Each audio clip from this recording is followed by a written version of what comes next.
పశ్చిమ గోదావరి జిల్లా నరసాపురం మండలం లక్ష్మేశ్వర్లో జనసేన నేత కీచక పర్వం కలకలం రేపింది. మాజీ సర్పంచ్ తిరుమాని వెంకటరాజు గ్రామానికి చెందిన మహిళతో వివాహేతర బంధాన్ని సాగిస్తున్నాడు. ఇదే సమయంలో ఆమె కూతురుపై కన్నేసిన వెంకటరాజు బాలికపై పలుమార్లు లైంగిక దాడికి ప్రయత్నించాడు. బాలిక తల్లి సైతం వెంకటరాజుకి సహకరించాలంటూ ఒత్తిడి చేయడంతో భయపడిన బాలిక ఇంటి నుంచి పారిపోయి గోదావరిలో దూకి ఆత్మహత్య ప్రయత్నం చేసింది. విషయం తెలుసుకున్న స్నేహితులు ఆమెను కాపాడి వారి ఇంటిలో ఆశ్రయం ఇచ్చారు. రూరల్ పోలీసులకు ఫిర్యాదు చేసినా స్పందించకపోవడంతో ప్రజా సమస్యల పరిష్కార వేదిక కార్యక్రమంలో జిల్లా ఇన్ఛార్జి కలెక్టర్కు బాలిక ఫిర్యాదు చేసింది. కేసు నమోదు చేసి దర్యాప్తు చేపట్టాలని కలెక్టర్ పోలీసులను ఆదేశించారు. నువ్వు కూడా నాతో మీతోనే ఉంటానని అన్నారు. మా అమ్మగారు కూడా ఆయనకి చాలా అంటే చాలా హెల్ప్ చేస్తున్నారు కదా, మనతోనే ఉంటారు, నువ్వు నాన్న అని పిలువు అని అన్నారు.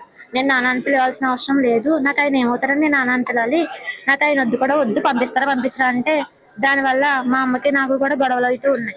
గొడవలు అవుతుంటే నేను ఉండాలా వెళ్ళిపోవాలా అని అన్నాను కూడా చాలాసార్లు. నువ్వు వెళ్ళిపోతే వెళ్ళిపో, నువ్వు మాకు సంబంధం లేదు, మేము ఇద్దరం ఉంటున్నాం కదా అని అన్నారు.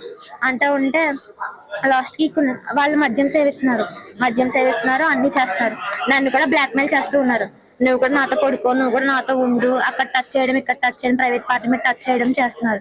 నాకు నచ్చట్లేదు. నేను మా అమ్మకి చాలా సార్లు చెప్తానమ్మా ఇలా చేస్తున్నారు, ఆయన నాకు నచ్చట్లేదు, ఆయన పంపించవా అంటే ఆయన ఎందుకని అలా చేస్తాను, నువ్వు పిచ్చి వేషాలు వేయకు, ఆయన మీద చాడీలు చెప్తున్నావు అని నన్ను చాలా అంటే చాలా అన్నారు. నేను చెప్తానే ఉన్నాను, అమ్మ నాకు నచ్చట్లేదు, పంపిస్తావా అంటే ఆయన పంపించాల్సిన అవసరం లేదని అన్నారు.